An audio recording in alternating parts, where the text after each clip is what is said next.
हाँ जी। तो basic math vector kinematics के बाद अब बारी है न्यूटन्स लॉ ऑफ मोशन की। आज के इस छोटे से वीडियो के अंदर अपन न्यूटन्स लॉ ऑफ मोशन और फ्रिक्शन के जितने भी कॉन्सेप्ट है उनको सारे कॉन्सेप्ट को रिवाइज करने वाले हैं। शुरू करते हैं बिना देरी किए।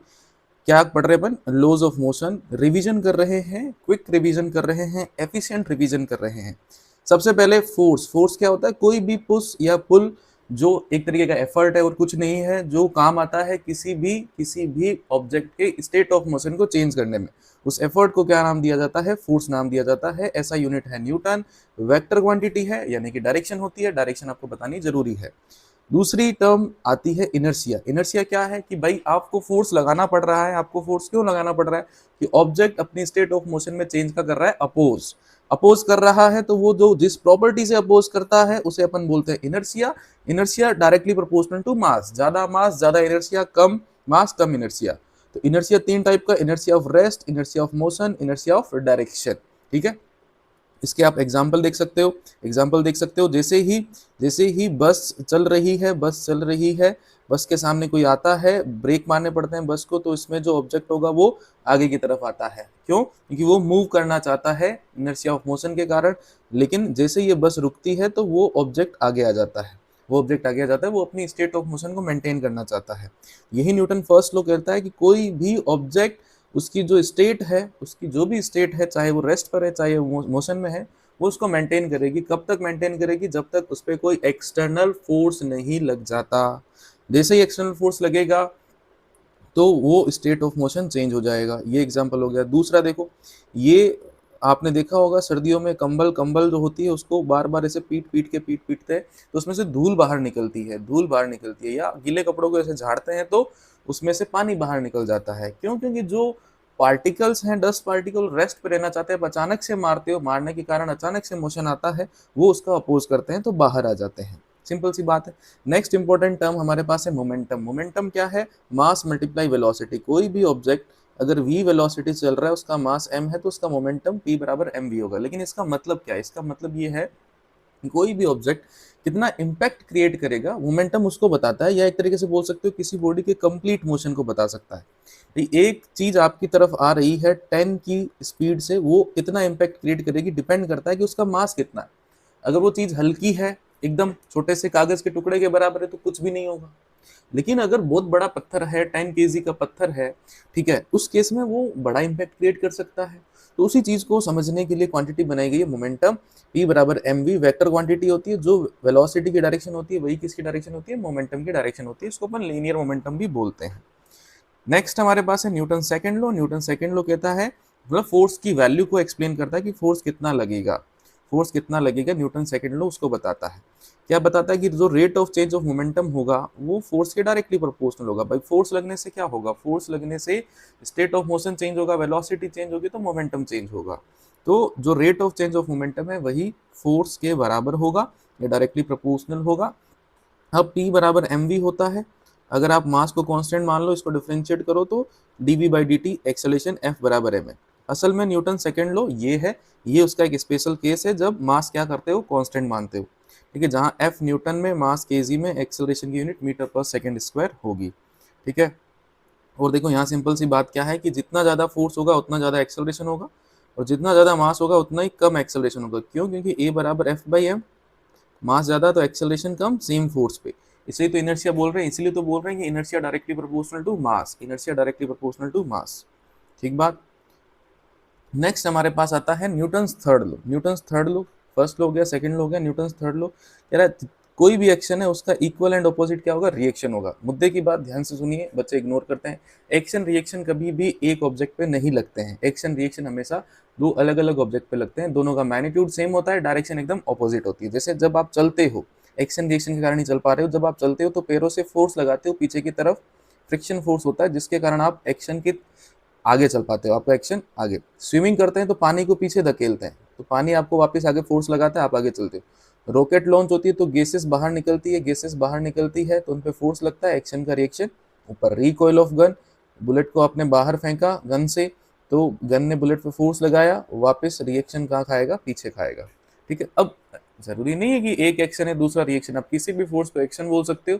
दूसरे को आप रिएक्शन बोल सकते हो। ऐसे डिफाइन नहीं होता है कौन एक्शन है कौन रिएक्शन, लेकिन दोनों एक ऑब्जेक्ट पे नहीं लगते। जैसे सबसे बड़ा मिथ क्या है, सबसे बड़ा मिथ ये है, बच्चों में ये कंफ्यूजन होता है कि अगर ये mg लग रहा है, ये ऊपर नॉर्मल लग रहा है, तो ये mg और नॉर्मल आपस में एक्शन रिएक्शन पेयर है। ये mg और नॉर्मल आपस में एक्शन रिएक्शन पेयर नहीं है, क्योंकि mg और नॉर्मल तो एक ही ऑब्जेक्ट पे लग रहे हैं, एक्शन रिएक्शन पेयर तो एक ऑब्जेक्ट पे लगते ही नहीं है। ये mg अर्थ ने लगाया है, अर्थ ने लगाया है, तो इसका रिएक्शन पता कहाँ होगा, इसका रिएक्शन अर्थ के सेंटर पे होगा, इसका रिएक्शन अर्थ के सेंटर पे होगा। इस बात को ध्यान रखना, बच्चे इग्नोर कर देते हैं। नेक्स्ट हमारे पास टाइप ऑफ फोर्स, सबसे पहले कॉन्टैक्ट फोर्स, फ्रिक्शन फोर्स हो गया, नॉर्मल रिएक्शन हो गया, टेंशन हो गया, स्प्रिंग फोर्स हो गई। जितने भी फोर्स है बेटा ये क्या होते हैं, कॉन्टैक्ट फोर्स होते हैं। Non contact force gravitational force, electrostatic force हो गया, मैग्नेटिक फोर्स हो गया, ये सारे के सारे नॉन कॉन्टैक्ट की जरूरत नहीं होती है। फ्रिक्शन क्या होता है, रिलेटिव मोशन को अपोज करने वाला फोर्स होता है। कितना लगेगा वो नेचर ऑफ सरफेस पे डिपेंड करता है, वॉक करने में, राइटिंग करने में आपकी हेल्प करता है। फ्रिक्शन 3 टाइप का होता है। स्टैटिक फ्रिक्शन जब रेस्ट में होती है सरफेस तब लगता है, यानी कि जब रिलेटिव मोशन होने की टेंडेंसी होती है, रिलेटिव मोशन होना चाह रहा है, हो नहीं पा रहा है, तब स्टैटिक फ्रिक्शन लगता है। स्लाइडिंग फ्रिक्शन या इसको अपन काइनेटिक फ्रिक्शन भी कहते हैं, एक्टिंग बिटवीन सरफेस जो स्लाइड कर रही है। रोलिंग फ्रिक्शन जो रोल कर रही है, जैसे रोलिंग मोशन हो रहा है तब भी यहाँ फ्रिक्शन लग रहा होता है, उस केस में रोलिंग फ्रिक्शन लगता है। रोलिंग फ्रिक्शन जनरली कम होता है, इसकी वैल्यू सबसे कम आती है। फिर फ्री बॉडी डायग्राम, सबसे मेन सबसे इंपॉर्टेंट बात, फ्री बॉडी डायग्राम क्या करते हैं, जितने भी फोर्स दिखा रहे होते हैं सबको बना दो, सबको बना दो। फिर उनको हॉरिजॉन्टल और वर्टिकल कंपोनेंट या प्लेन के अलोंग और प्लेन के परपेंडिकुलर कंपोनेंट में तोड़ लो। जितने भी फोर्स, जैसे ये m है तो इसका वेट लगा दो mg, नीचे की तरफ आगे फोर्स लग रहा है, फिर नॉर्मल रिएक्शन आ जाएगा। पीछे की तरफ कोई दूसरा फोर्स लग रहा है तो वो भी आ जाएगा, may be it can be a friction force, है ना। तो आप एफबीडी में सारे फोर्स दिखा देते हो, सारे फोर्स दिखा देते हो। वेट, वेट क्या होता है सर, ये वेट आपने जो दिखाया ये है क्या, कोई भी ऑब्जेक्ट को ग्रेविटी, ग्रेविटी यानी कि ये m मास है, तो ये कितने फोर्स से अट्रैक्ट कर रही है, कितने फोर्स से अट्रैक्ट कर रही है, उसे अपन बोलते हैं, उसे अपन बोलते हैं वेट। वेट फोर्स है। कोई पूछता है आपका वेट कितना, आप 60 केजी बताते हो, गलत बताते हो, मास बताते हो आपको। वेट जो है वो न्यूटन में होता है। वेट की ऐसा यूनिट क्या है, वेट की ऐसा यूनिट है न्यूटन, इस बात का ध्यान रखें। इसके बाद इंपॉर्टेंट फॉर्मूले हैं, ये आप देख सकते हो। इंपॉर्टेंट फॉर्मूला F बराबर ma काम आता रहता है, P बराबर mv, वेट बराबर mg। नेक्स्ट चीज है इम्पल्स। इम्पल्स क्या होता है, बहुत ही हाई मैग्नीट्यूड का फोर्स जब कम टाइम के लिए लगता है तो वो इम्पल्स क्रिएट करता है। और इम्पल्स की जो वैल्यू आती है बेटा वो चेंज इन मोमेंटम के बराबर आती है। और F मल्टीप्लाई डेल्टा टी, जितना फोर्स लगा है मल्टीप्लाई कितने टाइम के लिए फोर्स लगा है, इनको मल्टीप्लाई करोगे तो इम्पल्स मिल जाएगा। और डेल्टा पी आ जाएगा change in momentum, change in momentum इसके इक्वल होता है। ठीक है, नेक्स्ट अपन आते हैं सूडो फोर्स। वैसे जनरली पढ़ते हैं तो सूडो फोर्स बाद में पढ़ते हैं, रिवीजन कर रहे हैं। सूडो फोर्स क्या होता है देख लेते हैं। सूडो फोर्स कब लगता है, नॉन इनर्शियल फ्रेम जो होते हैं उनमें सूडो फोर्स लगता है। नॉन इनर्शियल फ्रेम यानी कि ऐसा फ्रेम जिसकी वेलोसिटी कांस्टेंट नहीं है, जिसकी वेलोसिटी कांस्टेंट नहीं है, जिसका कुछ ना कुछ एक्सेलरेशन है। जैसे ये ऑब्जेक्ट ए खड़ा है, इस ऑब्जेक्ट ए इसको देखेगा तो ऑब्जेक्ट ए के लिए तो ये रेस्ट पर है, ऑब्जर्वर ए के लिए ये ऑब्जेक्ट है, इसका एक्सेलरेशन क्या आएगा, 0 आएगा। लेकिन ऑब्जर्वर 2 आगे जा रहा है तो ऑब्जर्वर 2 को क्या लगेगा कि ये ब्लॉक पीछे जा रहा है, उसके रेस्पेक्ट में तो उसको ऐसा ही लगेगा। जब आप आगे जाते हो, आप कार में बैठे हो, आप पीछे वाली चीजों को देखोगे तो वो पीछे जा रही होती है, तो ये क्या सोचेगा कि ये ए एक्सेलरेशन से पीछे जा रहा है, ये एक्सेलरेशन से पीछे जा रहा था। वो कौन सा फोर्स है जो उसको पीछे ले जा रहा है, that is pseudo force. Pseudo force हमेशा कैसे लगता है, मास मल्टीप्लाई एक्सेलरेशन, लेकिन उसकी डायरेक्शन जो होती है ना, वो डायरेक्शन जो होती है वो ऑब्जर्वर के एक्सेलरेशन के ऑपोजिट डायरेक्शन में होती है। जिस फ्रेम में आप बैठ के, जिस फ्रेम में आप बैठ के मोशन को ऑब्जर्व कर रहे हो, अगर वो फ्रेम एक्सेलरेटेड है तो ऑब्जर्वर भी एक्सेलरेटेड होगा। तो फिर जब आप इसका एफबीडी बनाओगे तो देखो यहाँ mg बनाओगे, यहाँ ऊपर नॉर्मल बनाओगे, एक एक्स्ट्रा फोर्स लगाना पड़ेगा ma। मास उसी ऑब्जेक्ट का आता है जिसका एफबीडी बनता है, लेकिन एक्सेलरेशन ऑब्जर्वर का आता है, डायरेक्शन ऑपोजिट आती है। डायरेक्शन क्या आती है, ऑपोजिट आती है। इसे आप फोल्स फोर्स भी बोल सकते हो। ठीक है, असल में एग्जिस्ट नहीं करता है, this is not a real force. Tension, friction ये सारे रियल फोर्स हैं, लेकिन ये रियल फोर्स नहीं है, ये रियल फोर्स नहीं है, इस बात का ध्यान रखें। फिर जितना पढ़ा आप थोड़ा उसका एप्लीकेशन कर लेते हैं, एप्लीकेशन कर लेते हैं, थोड़े थोड़े क्वेश्चन भी देख लेते हैं रिवीजन में साथ साथ। अगर देखो इस पे एफ फोर्स ऐसे लग रहा है तो इसका एक्सेलरेशन कितना आएगा अपन कैलकुलेट करते हैं। तो एफबीडी बना लेते हैं, mg नीचे लगा, नॉर्मल ऊपर लगा, इस f के दो कंपोनेंट, जिस साइड थीटा उस साइड cos थीटा आ गया बेटा, दूसरी साइड क्या आ गया, sin थीटा आ गया। अब ये mg और f sin थीटा दोनों को तो नॉर्मल संभाल लेगा, तो नॉर्मल आ गया mg प्लस f sin थीटा, नॉर्मल आ गया mg mg plus F sine theta, ठीक है। और ये जो एफ कोस थीटा है ये एक्सेलरेशन क्रिएट करेगा, ये क्या क्रिएट करेगा बेटा, एक्सेलरेशन क्रिएट करेगा, ठीक है। और एक्सेलरेशन आ जाएगा F cos theta divide M. फिर दूसरी सिचुएशन देख लो कि इधर से F2 फोर्स लग रहा है, इधर से F1 फोर्स लग रहा है, इसमें अब mg और नॉर्मल बनाए नहीं गए हैं। क्यों नहीं बनाए गए, क्योंकि वो कैंसिल कर देंगे। तो ये आगे जा रहा है, इसका मतलब F1 ज़्यादा होगा, F2 कम होगा, तो F नेट बराबर ma। ये सीधी सीधी इक्वेशन है। F नेट क्या आएगा, ले जाने वाला फोर्स माइनस रोकने वाला फोर्स। एक्सेलरेशन की डायरेक्शन में जो फोर्स होता है वो ले जाने वाला फोर्स, एक्सेलरेशन के अपोजिट डायरेक्शन में रोकने वाला फोर्स, बराबर क्या कर दो, ma कर दो, आंसर आ जाता है। इसमें देखो तीसरा एग्जाम्पल, इसके अंदर 3 ब्लॉक है, F फोर्स लगाया तो पूरा सिस्टम आगे चलेगा, एक साथ पूरा सिस्टम आगे चलेगा तो F नेट बराबर ma आएगा, और m पूरे सिस्टम का जाएगा m1 प्लस m, तो यहाँ से एक्सेलरेशन निकल जाएगा। फिर अगर आपसे a b और b c के बीच फोर्स पूछा जाए, तो अगर b और c के बीच फोर्स पूछा जा रहा है तो m3 का FBD बना लो। आगे इनके बीच मान लो F1 फोर्स लग रहा है, इसका एक्सेलरेशन a, तो ये जो F1 फोर्स है b और c के बीच का वो क्या आ जाएगा, m3 मल्टीप्लाई a आ जाएगा, m3 मल्टीप्लाई a जाएगा। उसी तरीके से आपसे ए और बी के बीच फोर्स पूछे तो इनका आप क्या करो, इनका FBD बना लो कंबाइन। इनका कंबाइन FBD बनाओगे तो m2 प्लस m3 आ जाएगा, इसका एक्सेलरेशन आगे की तरफ, इधर जो फोर्स लग रहा है उसे F2 बोल दो, तो F2 बराबर क्या आ जाएगा, m2 plus m3 multiply a, और a की वैल्यू यहाँ से आप निकाल सकते हो। तो इस तरीके से इनके बीच लगने वाला नॉर्मल रिएक्शन भी आप बता सकते हो, ठीक है। और यही अगर ये तीनों ब्लॉक टेंशन से जुड़े हो, इसमें तो आपको पुश करके ले जाना पड़ रहा है, टेंशन से जुड़े हुए हैं तो आपको पुल करके ले जाना पड़ेगा, पुल करके ले जाना पड़ेगा, खींच के ले जाना पड़ेगा। जब आप इसको खींच के ले जा रहे हो तो सिस्टम का फिर से एक्सेलरेशन आएगा, कंबाइन एक्सेलरेशन, ए बराबर आप F upon m1 plus m2 plus m3 लिख सकते हो, या एफ बराबर ये लिख सकते हो। फिर अगर बी और सी के बीच टेंशन फोर्स पूछा जाए तो इस बार इनका FBD बना लीजिए, जिनको ये टेंशन ले जा रहा है, इनको ले जा रहा है m1 और m2 को ले जा रहा है, इसको ले जा रहा है m1 और m2 को ले जा रहा है, तो इनके बीच जो टेंशन आएगा वो क्या आ जाएगा, वो आ जाएगा m1 प्लस बी और सी के बीच जो टेंशन है वो आगे की तरफ आ जाएगा, इस तरीके से T बराबर ये m1 प्लस m2 मल्टीप्लाई ए, m1 प्लस m2 मल्टीप्लाई ए आएगा ना, m1 प्लस m2 मल्टीप्लाई ए आ जाएगा, ठीक बात।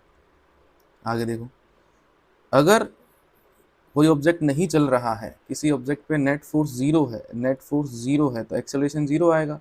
अब एक्सेलरेशन जीरो आया तो उसके दो केस हो सकते हैं, या तो वेलोसिटी जीरो तो रेस्ट पे, नहीं तो वेलोसिटी अगर चल रही है तो किसी कोई ऑब्जेक्ट मान लो चल रहा है 10 मीटर पर सेकंड से, तो अगर उसकी स्पीड वेलोसिटी लगातार कांस्टेंट रहती है तो भी वो इक्विलिब्रियम में बोला जाएगा, यानी कि रेस्ट पे कोई चीज़ है वो तो इक्विलिब्रियम में है ही है, मूविंग ऑब्जेक्ट भी इक्विलिब्रियम में हो सकता है, ये भी बात दिमाग में होनी चाहिए। जनरली लोग सोचते हैं कि मूविंग ऑब्जेक्ट मोशन में होता है, कभी इक्विलिब्रियम में नहीं हो सकता। इक्विलिब्रियम की सिंपल सी डेफिनेशन है, नेट फोर्स जीरो होना चाहिए। तो अगर कोई ऑब्जेक्ट मूव कर रहा है, वेलोसिटी कांस्टेंट है, डायरेक्शन और मैग्नीट्यूड दोनों ही चेंज नहीं हो रहा, तो वो इक्विलिब्रियम में कहलाएगा। अब इक्विलिब्रियम वाले सवाल सोल्व करने के लिए सीधा x और y में फोर्स जीरो करते हैं अपन, नहीं तो तीन फोर्स लग रहे हो तो लामीज थ्योरम वेक्टर में भी अपन ने देखी थी, ये आप अप्लाई कर सकते हो कि अगर तीन फोर्स इस तरीके से लग रहे हैं, F1 के सामने एंगल है अल्फा, F2 के सामने एंगल है बीटा, और F3 के सामने एंगल है गामा।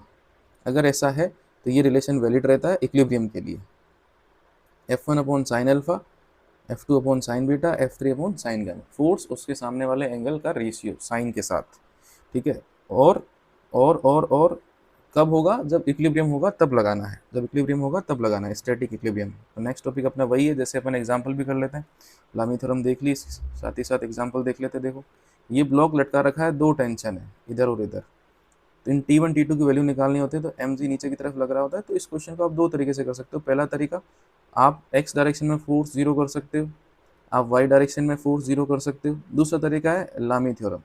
x डायरेक्शन से करने के लिए इसका FBD बनाना पड़ेगा, इसका FBD बनाओगे तो नीचे mg, नीचे देखो mg, इधर टेंशन T2, इसके दो कंपोनेंट, इधर cos थीटा ऊपर sin थीटा, देखो इधर cos थीटा ऊपर sin थीटा, इधर ये जो टेंशन दिखाई दे रहा है इसके दो कंपोनेंट, इधर cos थीटा ऊपर sin थीटा, cos थीटा ऊपर क्या आ गया है, sin थीटा आ गया। अब क्या करना है, x में फोर्स जीरो करना है, y में फोर्स जीरो करना है। x में फोर्स जीरो करोगे तो ये वैल्यू और ये वैल्यू आपस में बराबर हो जाएगी, ये देखिए, और y में फोर्स जीरो करने तो mg इन दोनों के सम के बराबर हो जाएगा, ये देख लीजिए आप।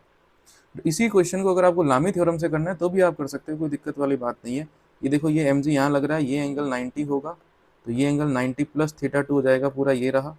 इसी तरीके से ये वाला एंगल 90 प्लस थीटा 1 हो जाएगा, और ये एंगल थीटा 3 क्या होगा, पूरा एंगल होता है 360, 360 में से आप इन दोनों को माइनस करो तो आपको ये मिलेगा 180 माइनस थीटा 1 माइनस थीटा 2। फिर आप ये बड़े आराम से लगा सकते हो, देखो mg divide sine theta 3, mg divide sine theta 3, then t1 divide sine 90 plus theta 2 आ रहा है उसके सामने, t2 डिवाइड उसके सामने वाला एंगल। ठीक है, इस तरीके से आप कैलकुलेट कर सकते हो आगे सोल्व करके। एंगल ज़्यादा पेचीदा होता है तो ये वाला तरीका बेस्ट है, इसी तरीके से आपको जाना चाहिए। नेक्स्ट पुली ब्लॉक सिस्टम। पुली ब्लॉक सिस्टम ज़्यादातर पूछा जाता है। पुली ब्लॉक सिस्टम, पुली क्या होनी चाहिए, मासलेस। पुली मासलेस है और स्मूथ है। अगर पुली मासलेस है और स्मूथ है तो उस पर नेट फोर्स हमेशा जीरो होगा, चाहे पुली मूविंग ही क्यों ना हो। उसका एक्सेलरेशन ए दिया होगा किसी सवाल में तो भी उसके ऊपर और नीचे अपन फोर्स बराबर बराबर बनाएंगे। तो अगर यहाँ फोर्स 2t लग रहा है तो बराबर बराबर बढ़ जाएगा t और t। नेट फोर्स पुल्ली पे, आइडियल पुल्ली पे नेट फोर्स हमेशा जीरो होता है, रेस्ट पर हो चाहे मूविंग हो, इस बात का ध्यान रखें। फिर ये काफ़ी फेमस क्वेश्चन है जिसे अपन एटवुड मशीन बोलते हैं। ये आगे आपके work energy power, centre of mass, elasticity, कोई भी चैप्टर होगा SHM सब में काम आएगा, यहाँ जो रिजल्ट आता है। इनको आप बड़े आराम से सोल्व भी कर सकते हो, इक्वेशन बना के, इंडिविजुअल FVD बना के सोल्व भी किया जा सकता है। लेकिन इनके रिजल्ट डायरेक्ट ध्यान रखने चाहिए। एक्सेलरेशन मतलब ले जाने वाला फोर्स m2g माइनस रोकने वाला फोर्स m1g डिवाइड चलने वाला मास m1 प्लस m2, सीधा आ जाएगा एक्सेलरेशन। टेंशन कितना आएगा इस केस में वो याद रखना पड़ेगा, 2m1 m2 upon m1 plus m2 into जी। ये इन दोनों इक्वेशन से सोल्व हो जाएगा, इसमें कोई बड़ी बात नहीं है। इसका FVD अलग बनेगा, इसका FVD बनेगा, अलग सोल्व हो जाएगा, लेकिन ये रिलेशन डायरेक्ट याद रखने चाहिए। फिर इसके अंदर देखो सेकंड एग्जांपल देख लेते हैं। इस तरीके से आपने लटका दिया, ये m2g ऐसे है, ये m1 ऐसे है। तो पहले तो m1 का g कंपोनेंट यानी कि उसका वेट भी अपोज कर रहा था मोशन का, अब वो अपोज नहीं करेगा, ये फ्रिक्शनलेस मान लीजिए। तो ले जाने वाला फोर्स क्या है, m2g है। ये a एक्सेलरेशन से चलेगा तो ये भी a एक्सेलरेशन से चलेगा। रोकने वाला फोर्स, सिस्टम को रोकने वाला फोर्स कोई नहीं है, लेकिन इसको टेंशन चला रहा है। तो आप अगेन दो इक्वेशन बना सकते हो, नहीं तो सीधा भी निकाल सकते हो। ठीक है, दो इक्वेशन बनाओगे तो इसके हिसाब से क्या लिखोगे, m2g माइनस टी बराबर क्या लिखोगे, m2a। और इसके लिए क्या लिखोगे, t बराबर m1a, t बराबर m1a, और इसका नॉर्मल m1g के बराबर होगा। फिर इन दोनों इक्वेशन को सोल्व करके आंसर आ जाएगा, नहीं तो सीधा आंसर मैं लिखने को बताता हूँ। ले जाने वाला फोर्स m2g, रोकने वाला फोर्स 0, चलने वाला मास m1 प्लस m2। सीधा एक्सेलरेशन आप लिख सकते हो, क्योंकि रोकने वाला कोई फोर्स है ही नहीं यहाँ पे। अब देखो ये अगला एग्जाम्पल जो है वो इम्पोर्टेंट है, इसको ध्यान से समझना। क्यों, क्योंकि इसमें इनमें क्या था कि डायरेक्ट स्ट्रिंग से कनेक्टेड था तो एक्सेलरेशन सेम आता है। इसमें रस्सी चेंज हो गई, रस्सी चेंज होते ही एक्सेलरेशन में फर्क आता है। तो कंस्टेंट मोशन, टॉपिक का नाम होता है कंस्टेंट मोशन। कंस्टेंट मोशन लगाना होता है। तरीका क्या होता है, तरीका होता है टी डॉट ए जीरो करना होता है, टी डॉट ए लिखना होता है दोनों के लिए।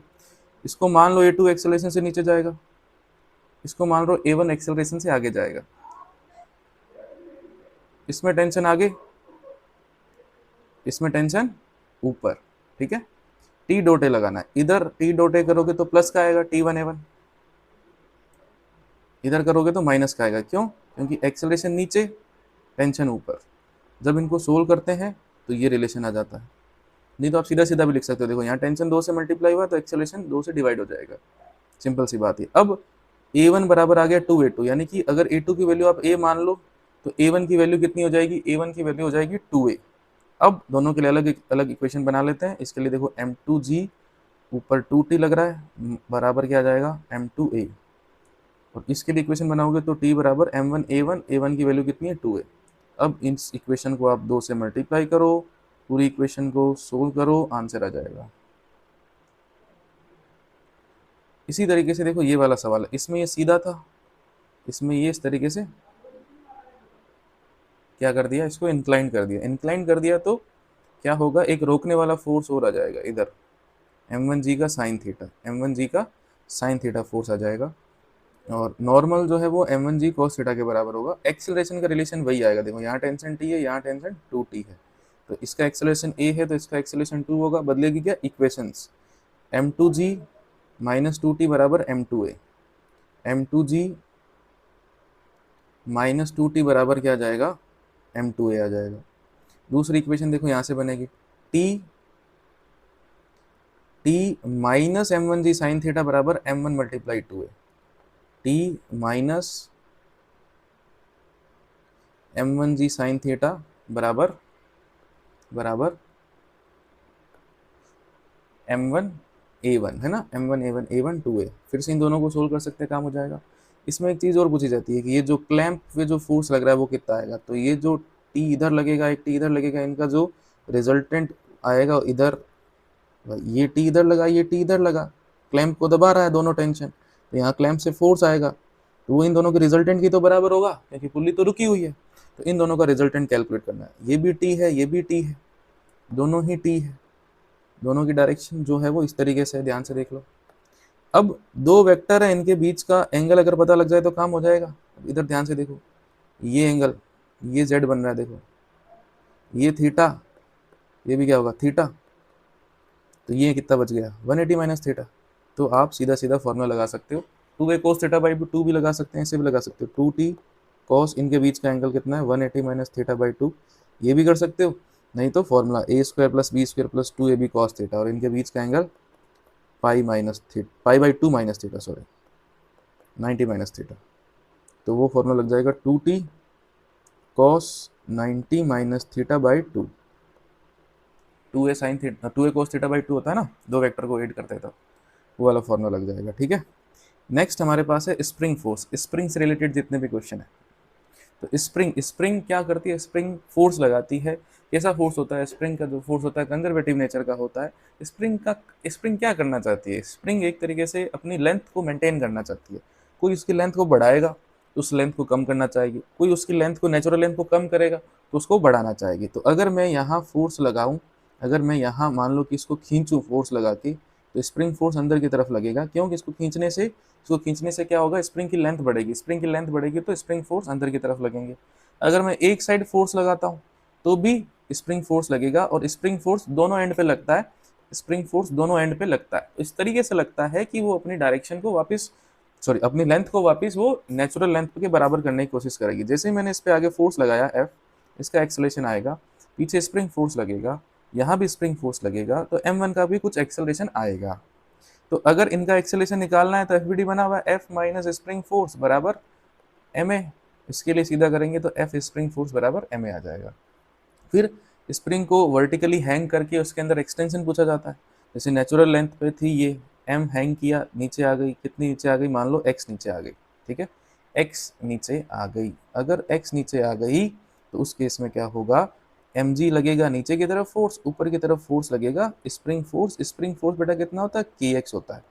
k क्या होता है, k को बोलते हैं स्प्रिंग कांस्टेंट। क्या बोलते हैं, स्प्रिंग कांस्टेंट।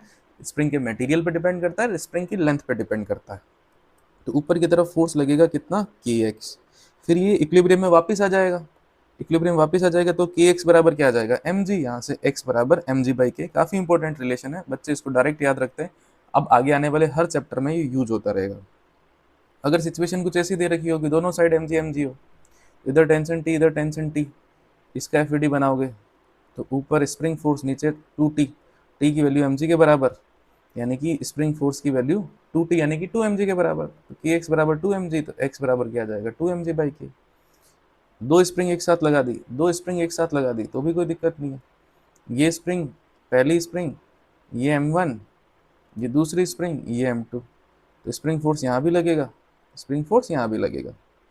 ये m2g नीचे की तरफ लगेगा तो स्प्रिंग फोर्स इसको बैलेंस कर देगा, ठीक है, ये स्प्रिंग फोर्स इसको बैलेंस कर देगा m2g को, ये रहा। फिर इसका FVD बनाओगे तो ऊपर देखो F डैश लग रहा है, नीचे ये स्प्रिंग फोर्स, और साथ में m1g, साथ में क्या आएगा m1g। इसके अंदर एक्सटेंशन निकालना है तो kx डैश लगा दो, इसके अंदर एक्सटेंशन निकालना है तो kx लगा दो नीचे वाले स्प्रिंग में।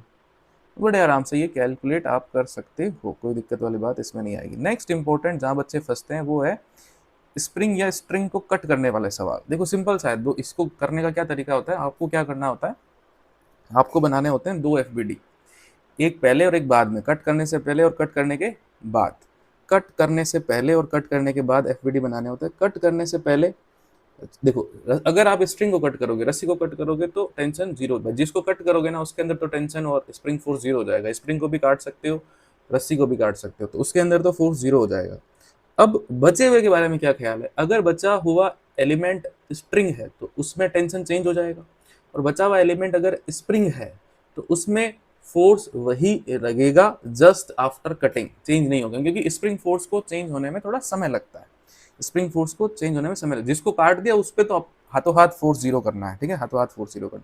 जैसे एक सिचुएशन है, समझाता हूँ मैं सिचुएशन से। ये M1 है, ये M2 है। अभी यहाँ ये स्प्रिंग खींची हुई है, स्प्रिंग खींची हुई है, स्प्रिंग फोर्स लग रहा है M2G के कारण, स्प्रिंग फोर्स भी M2G लग रहा होगा।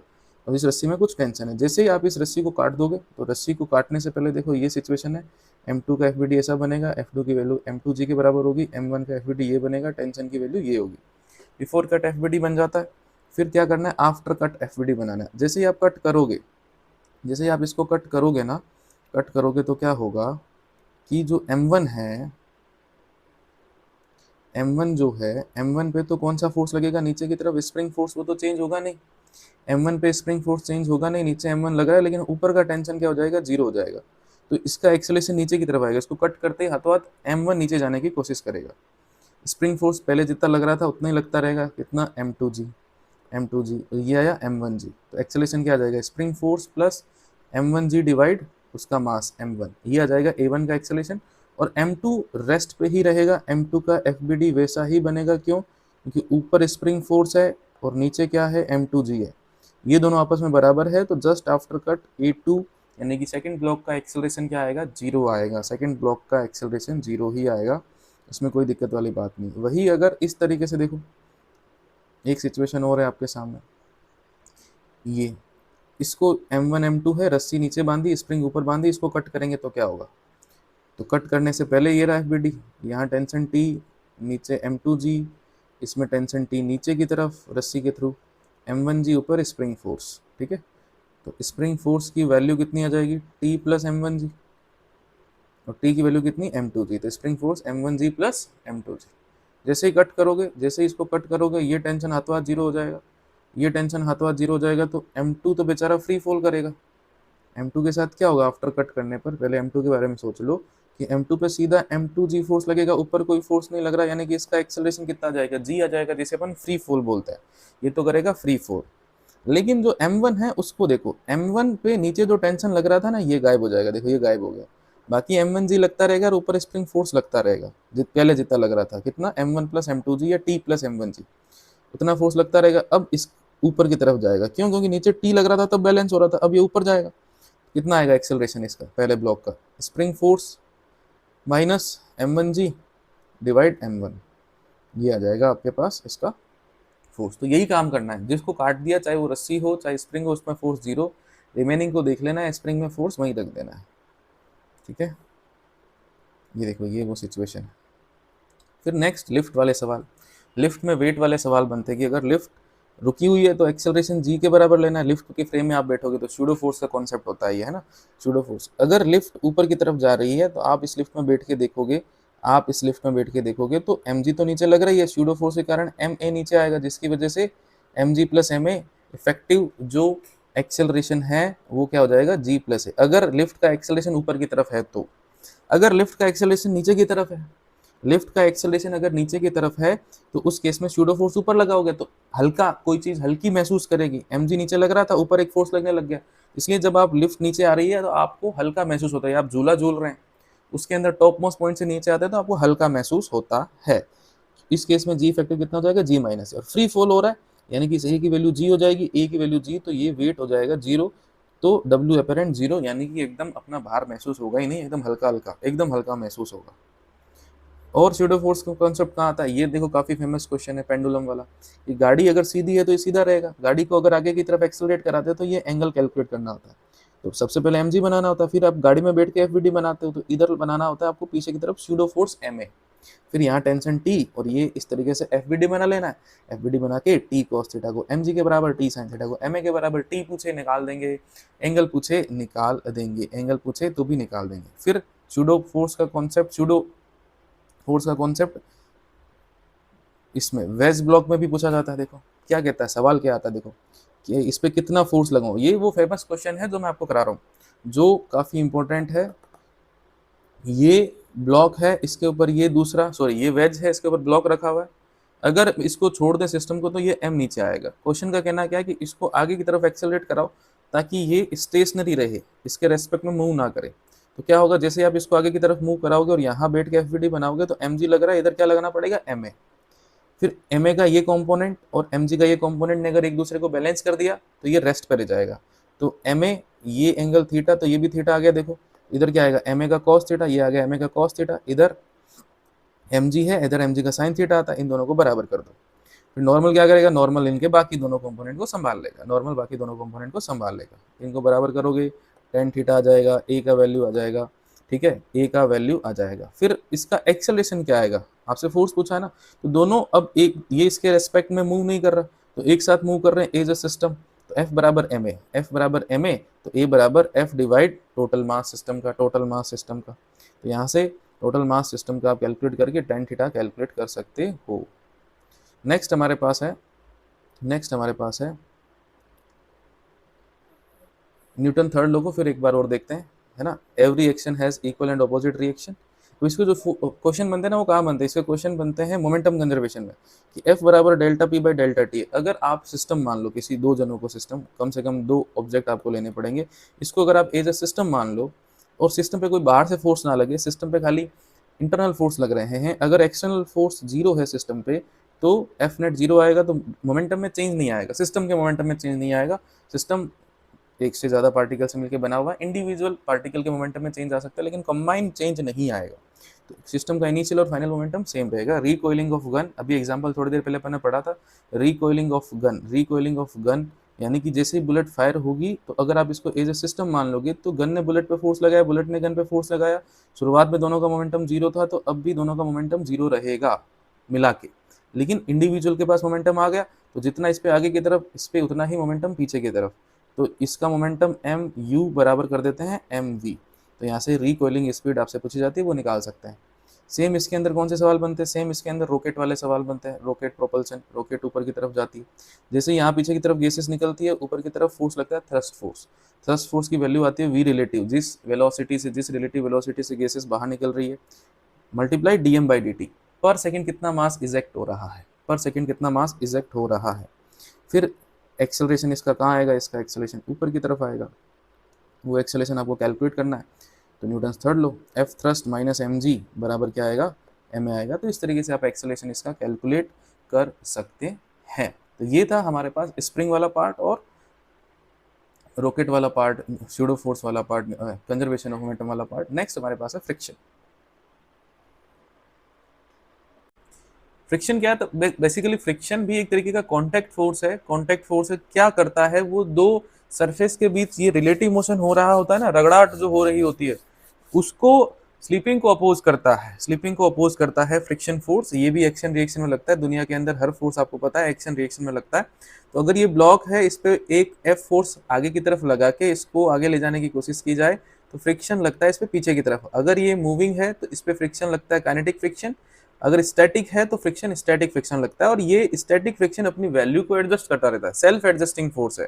जैसे ये एक्सटर्नल फोर्स है और ये फ्रिक्शन फोर्स के बीच ग्राफ बनाया गया है, एक्सटर्नल फोर्स जीरो होगा तो फ्रिक्शन फोर्स भी जीरो नहीं लगेगा। फिर एक फ्रिक्शन फोर्स, स्टैटिक फ्रिक्शन की एक हद होती है, जब तक वो हद पार नहीं होगी, जब तक वो लिमिट पार नहीं होगी, जिसे अपन लिमिटिंग फ्रिक्शन भी बोलते हैं, जिसे मैं लिमिटिंग फ्रिक्शन भी बोलते हैं, या स्टैटिक फ्रिक्शन की मैक्सिमम वैल्यू, लिमिटिंग फ्रिक्शन बोल दो या स्टैटिक फ्रिक्शन की मैक्सिमम वैल्यू बोल दो, ठीक है। ये यहाँ तक तो जितना आप एक्सटर्नल फोर्स लगाओगे उतना फ्रिक्शन पीछे लगेगा, क्यों, क्योंकि रेस्ट पे रहना है, रेस्ट पे रहना है उसको। तो स्टैटिक फ्रिक्शन में सीधा अपन फॉर्मूला नहीं लगाते हैं, सीधा फॉर्मूला नहीं लगाते हैं। स्टैटिक फ्रिक्शन की मैक्सिमम वैल्यू का फॉर्मूला होता है ये mu S multiply N. Mu S क्या होता है, कोफिशिएंट ऑफ स्टैटिक फ्रिक्शन। किस पे डिपेंड करता है, नेचर ऑफ बोथ सरफेस पे डिपेंड करता है, ठीक है। कोई भी एक चेंज करोगे, दोनों पेयर में से कोई भी एक चेंज करोगे, चेंज हो जाएगा। उसके बाद अगर फोर्स थोड़ा सा भी आपने लिमिटिंग वैल्यू से ज़्यादा किया तो फिर आप चाहे जितना मर्जी फोर्स बढ़ा लेना, फ्रिक्शन कांस्टेंट हो जाएगा, जिसे अपन बोलेंगे काइनेटिक फ्रिक्शन। और काइनेटिक फ्रिक्शन की वैल्यू स्टैटिक फ्रिक्शन की मैक्सिमम वैल्यू से थोड़ी सी कम पाई जाती है, यानी कि जो म्यू एस की वैल्यू होती है जनरली वो म्यू के से ज़्यादा होती है। म्यू एस की वैल्यू म्यू के से क्या होती है, ज़्यादा होती है, म्यू की वैल्यू कम होती है, ठीक बात। फिर फ्रिक्शन कौन सी डायरेक्शन में लगेगा, तो सिंपल सा चीज आपको दिमाग में रखना है कि फ्रिक्शन का काम है रिलेटिव मोशन को अपोज करना। गलत याद नहीं करना है, फ्रिक्शन बुरा फोर्स नहीं है, फ्रिक्शन मोशन को अपोज नहीं करता है, फ्रिक्शन रिलेटिव मोशन को अपोज करता है। Friction oppose relative motion between two bodies. तो अगर ये आगे जाएगा फ्रिक्शन इसको रोकेगा, इस पे फ्रिक्शन पीछे लगेगा, कौन लगाएगा, ग्राउंड, तो ग्राउंड पे फ्रिक्शन कहाँ लगेगा, आगे। अगर टू ब्लॉक सिस्टम आपके सामने आए, ये ए ब्लॉक है, ये बी ब्लॉक है, ए ब्लॉक आगे जा रहा है 2 मीटर पर सेकंड से, दूसरा आगे 4 से जा रहा है, तो ये ज्यादा तेज भाग रहा है, तेज भाग रहा है, तो इस पे फ्रिक्शन दोनों सरफेस से पीछे की तरफ आएगा। फिर इस पे पीछे की तरफ फ्रिक्शन किसने लगाया, ऊपर वाला ए ब्लॉक ने, तो ए पे कहाँ आ जाएगा, आगे की तरफ आ जाएगा, ठीक है। और ग्राउंड पे कहाँ, आगे की तरफ आ जाएगा। अगर ऊपर वाला ब्लॉक तेज भाग रहा होता, नीचे वाला ब्लॉक धीरे होता, तो ऊपर वाले ब्लॉक पे फ्रिक्शन पीछे की तरफ आता, नीचे वाले ब्लॉक पे फ्रिक्शन आगे की तरफ आता, ग्राउंड पे तो पीछे आ जाएंगे, ग्राउंड तो रेस्ट पे रहना चाह रहा है, ग्राउंड के रेस्पेक्ट में ये ब्लॉक आगे जा रहा है, इसलिए ग्राउंड की वजह से इस पे फ्रिक्शन पीछे की तरफ, ग्राउंड पे आगे की तरफ आएगा, ठीक है। तो जब भी रिलेटिव मोशन होगा ना दो सरफेस के बीच, तब फ्रिक्शन आएगा, तब फ्रिक्शन आएगा। देखो ये एक एग्जांपल और देख लो कि पुल्ली के थ्रू आपने इनको कनेक्ट कर रखा है, इस पे जैसे आप एक्सटर्नल फोर्स लगाओगे, इस पे एक्सटर्नल फोर्स लगाओगे तो ये रस्सी खींचेगी, रस्सी खींचेगी तो इसको आगे खींचेगा, इसको आगे खींचेगा तो ये इधर जाने की कोशिश करेगा, तो ये इधर जाने की कोशिश कर रहा है, ये आगे जाने की कोशिश कर रहा है, तो रिलेटिव मोशन हो रहा है। तो ऊपर वाले ब्लॉक को लेफ्ट में जाने का अपोज होगा, नीचे वाले ब्लॉक को राइट में जाने का अपोज होगा। तो ऊपर वाले ब्लॉक पे फ्रिक्शन लगेगा राइट में, लेफ्ट में जा रहा है इसलिए फ्रिक्शन लगा राइट पे, नीचे वाले पे लग जाएगा लेफ्ट में। और ग्राउंड और इसको देखोगे आप, ग्राउंड और देखोगे तो ग्राउंड के रेस्पेक्ट में ये वाला ब्लॉक आगे की तरफ जा रहा है, तो इस पे फ्रिक्शन लगेगा पीछे की तरफ। फिर इसका एफवीडी बनाओगे, देखो ये एफवीडी आ जाएगा, mg नीचे n2 ऊपर, n2 mg के बराबर होगा, n2 mg के बराबर होगा। इसका आप एफवीडी बनाओगे तो इस पे ये n2 नीचे की तरफ आ जाएगा, n1 ग्राउंड से ऊपर की तरफ, इसका m1g नीचे की तरफ, तो n1 n2 में ये रिलेशन हो जाएगा इस ब्लॉक के एफवीडी के हिसाब से। और ये m2g है तो n1 बराबर m1 प्लस m2g आ जाएगा, ठीक है, m1 प्लस m2g आ जाएगा। अब अगर हर जगह स्लीपिंग है, तो अगर आप इस f1 की वैल्यू कैलकुलेट करना चाह रहे हो, तो यहाँ का म्यू मल्टीप्लाई यहाँ का n, यहाँ का म्यू मल्टीप्लाई यहाँ का n, और यहाँ कैलकुलेट करना चाह रहे हो तो वहाँ इस जगह का म्यू2 और वहाँ का नॉर्मल n2 से कैलकुलेट कर सकते हो। फिर एफबीडी बनेगी, एफबीडी बन के एक्सेलरेशन वगैरह निकल जाएंगे। फिर एक नेक्स्ट इंपॉर्टेंट चीज़ है पुशिंग या पुलिंग। आप सब ने देखा होगा कि पुल करना आसान होता है एज कम्पेयर टू पुश, क्यों, क्योंकि उसका कारण समझो, ये f इधर है, इसका एक कंपोनेंट f cos थीटा, एक इधर आएगा f sin थीटा, ये f sin थीटा इस नॉर्मल को बढ़ा रहा है, ये f cos थीटा इसको आगे ले जाने की कोशिश करेगा, f sin थीटा जो है वो इस नॉर्मल को बढ़ा रहा है।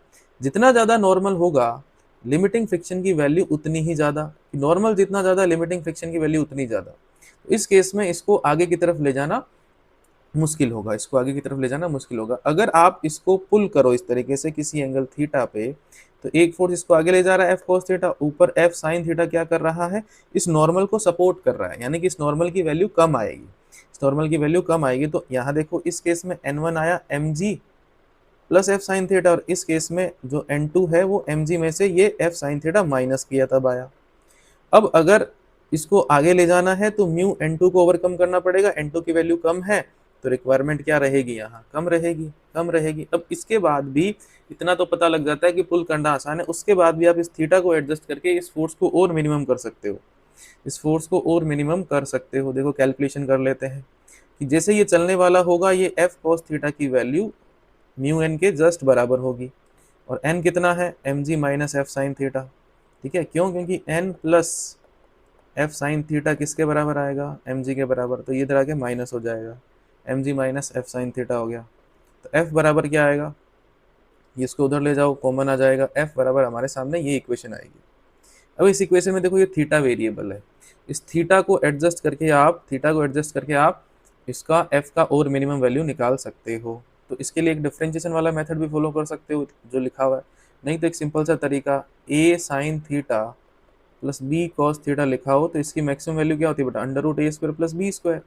डिवाइड अगर मैक्सिमम वैल्यू का करेंगे तभी तो ये मिनिमम होगा, तो इसकी जो मैक्सिमम वैल्यू अंडर रूट ए यानी कि साइन के मल्टीप्लाई में उसका square, mu square plus cos के मल्टीप्लाई में उसका स्क्वायर, तो इसकी मैक्सिमम वैल्यू ये आएगी, तो एफ की मिनिमम वैल्यू ये आ जाएगी, देखो under root mu square plus 1, सीधा ही आ जाएगा, सीधा ही आ जाएगा।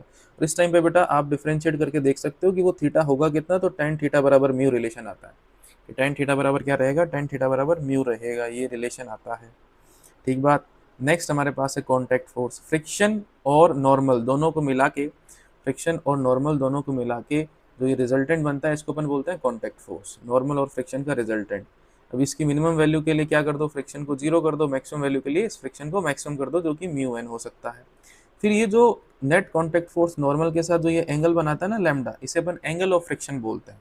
ठीक है ना, ये जो लैम्डा है बेटा, इसे आप क्या बोलते हो, इसको एंगल ऑफ फ्रिक्शन बोला जाता है, इस बात को भी ध्यान रखें। लैम्डा क्या कहलाता है, एंगल ऑफ फ्रिक्शन कहलाता है। ठीक है, नेक्स्ट इंक्लाइन प्लेन पे फ्रिक्शन की बात कर लेते हैं। इंक्लाइन प्लेन पे अगर आप फ्रिक्शन की बात करोगे तो एक चीज डिफाइन होती है angle of repose. Angle of repose यानी कि वो मिनिमम एंगल जहां तक ये इसके मोशन का अपोज करेगा। उसके बाद जैसे आप इस थीटा को बढ़ाओगे, थीटा को बढ़ाओगे, ये अपने आप चलने लग जाएगा, एम जी साइन थीटा उसको चलाना, क्योंकि जैसे जैसे थीटा बढ़ाओगे एम जी साइन थीटा बढ़ेगा, एम जी साइन थीटा बढ़ेगा और ये कम होगा। एक टाइम ऐसा होगा जब ये दोनों बराबर हो जाएंगे, उस एंगल की वैल्यू को ही एंगल ऑफ रिपोज बोला जाता है, एंगल ऑफ रिपोज बोला जाता है।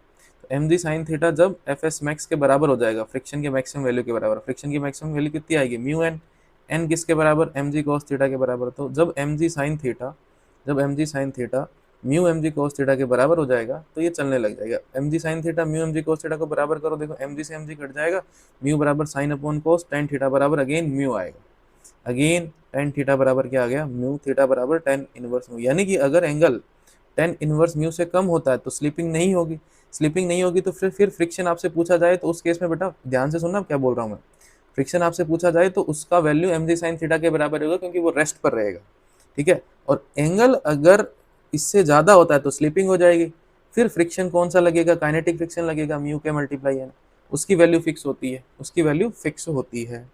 फिर नेक्स्ट लास्ट हमारे पास बचता है two block system. Two block system, एक ब्लॉक के ऊपर दूसरा ब्लॉक रख रखा होता है, पूछा जाता है कि दोनों का एक्सेलरेशन क्या आएगा, क्या दोनों साथ साथ चलेंगे, अगर चलेंगे तो फिर इनके बीच का फ्रिक्शन बताओ, सरफेस तक का फ्रिक्शन बताओ। ठीक है, तो आप क्या करो, आप क्या करो, सबसे पहले चेक कर लो कि ब्लॉक बी जो है वो ए से पहले नहीं चलेगा। क्यों नहीं चलेगा, क्योंकि बी को चलाएगा कौन, बी को ए ही तो चलाएगा। तो सबसे पहले इस सिस्टम को चलने के लिए मिनिमम फोर्स यानी कि यहाँ का फ्रिक्शन ओवरकम करना पड़ेगा, यहाँ का फ्रिक्शन ओवरकम करना पड़ेगा। यहाँ कितना फ्रिक्शन लगेगा, यहाँ फ्रिक्शन कितना लगेगा, m1 प्लस m2g, तो नॉर्मल आ जाएगा, फ्रिक्शन लग जाएगा μ1 multiply m1 plus m2g। Minimum इतना फोर्स तो चाहिए ही चाहिए। ये चलेगा, ये चलेगा जब तक ये रेस्ट पर है, तब तक ये क्यों चलेगा, ये चलेगा तो ये बी को आगे लेके जाएगा। ठीक है, बी को आगे लेके जाएगा, वरना बी को क्या जरूरत है आगे जाने की। फिर अगर आप एफ की वैल्यू बढ़ाते रहो तो पता भाई मिनिमम वैल्यू तो ये आ गई, एफ की वैल्यू को बढ़ाते रहो बढ़ाते रहो बढ़ाते रहो, तो जब तक ये दोनों साथ साथ चलेंगे, जब तक इनका कॉमन एक्सेलरेशन पॉसिबल है तब तक तो साथ साथ चलेंगे। कब तक पॉसिबल है, उसके लिए आप इसको m2 को देखना। m2 को चलाने वाला फोर्स कौन है, m2 को चलाने वाला फोर्स तो फ्रिक्शन है। उस फ्रिक्शन की एक मैक्सिमम वैल्यू है, कितनी, वो यहाँ के n से डिसाइड होगी। यहाँ का n किस पे डिपेंड करेगा, m2g पे डिपेंड करेगा। तो यहाँ जो फ्रिक्शन लग सकता है उसकी मैक्सिमम वैल्यू कितनी आएगी, μ2 मल्टीप्लाई n, n कितना m2g। इससे ज्यादा फ्रिक्शन नहीं लग सकता, इससे ज्यादा फ्रिक्शन नहीं लग सकता, तो इसका जो मैक्सिमम एक्सेलरेशन है ऊपर वाले का वो कितना आ सकता है, μ2 m2g डिवाइड m2। इससे ज्यादा एक्सेलरेशन आ नहीं सकता। तो अगर ऐसा फोर्स लगा रहे हैं कि इतना एक्सेलरेशन आए या इससे कम आए तो साथ साथ चलेंगे, नहीं तो अलग अलग चलेंगे। तो m1 और m2 को अगर साथ साथ चलना है तो m2 को m1 पे स्लिपिंग नहीं है, तो f की मैक्सिमम वैल्यू आपसे पूछी जा रही है। तो ये देखो एक्सेलरेशन अभी मैंने कैलकुलेट करके बताया, लिखा हुआ है। तो इस एक्सेलरेशन के कॉरस्पॉन्डिंग आप f की वैल्यू निकाल दो, तो क्या आएगी, देखो दोनों को साथ साथ चलाना है, एज ए सिस्टम बिहेव कराते हैं, तो चलाने वाला फोर्स f मैक्स हो जाएगा। लेकिन ये फ्रिक्शन तो लगेगा ही लगेगा, यहाँ अपनी लिमिटिंग वैल्यू पे लगेगा। कितना, माइनस का F1 जिसकी value mu m1 plus m2g ये रही, इक्वल्स टू क्या हो जाएगा, ma, पूरे सिस्टम का मास m, और a कितना, μ2 मल्टीप्लाई जी, μ2 मल्टीप्लाई जी। इस इक्वेशन से f मैक्स आ जाएगा, इस इक्वेशन से f मिनिमम आ जाएगा। फिर अगर आपने f मैक्स निकाल लिया, f मिनिमम निकाल लिया, फिर आपको जो भी फोर्स दे उससे आप बता सकते हो कि दोनों साथ साथ चलेंगे कि अलग अलग चलेंगे। इस तरीके से आप आसानी से एनालिसिस इसका कर सकते हो। एक हैंगिंग चेन वाला सवाल बड़ा बनता है, हैंगिंग चेन वाला सवाल बनता है कि कितना पोर्शन अपन टेबल पे रखें, कितना पोर्शन टेबल पे रखें ताकि चेन ना गिरे। तो कुछ नहीं करना, चेन को दो पार्ट में डिवाइड कर लेना, चेन का पूरा मास m, इसका मास मान लीजिए m1 है, x लेंथ आपने लटका रखी है, तो इसका मास कितना आ जाएगा, पूरा मास m बाई एल मान लो, तो m by L multiply X आ जाएगा, m by L multiply X आ जाएगा। और ऊपर जो है इसका m2, तो कितना m by L multiply L minus x, उसकी वजह से mg आएगा, mg के कारण नॉर्मल, और इसके कारण पीछे की तरफ फ्रिक्शन। इस फ्रिक्शन की वैल्यू को इस mg के बराबर कर दो, ये देखो फ्रिक्शन की मैक्सिमम वैल्यू को mg के बराबर कर दो, तो ये m1 कितना आ गया, ये रहा m by L multiply x, m2 ये रहा भाई, m1 क्या लिखोगे आप, m by L multiply x, m2 क्या लिखोगे, m बाई एल मल्टीप्लाई वो लेंथ l माइनस एक्स, ठीक है। ये n इनको बराबर करते हैं तो x का ये वैल्यू आ जाता है, काफ़ी फेमस है। तो ये था फ्रिक्शन और NLM, पूरा का पूरा बेस्ट पॉसिबल वे में अपन ने रिवाइज कर लिया। अब आपको क्वेश्चन प्रैक्टिस करनी है, क्वेश्चन प्रैक्टिस करिए, एग्जाम में धमाल मचाइए। Thank you very much.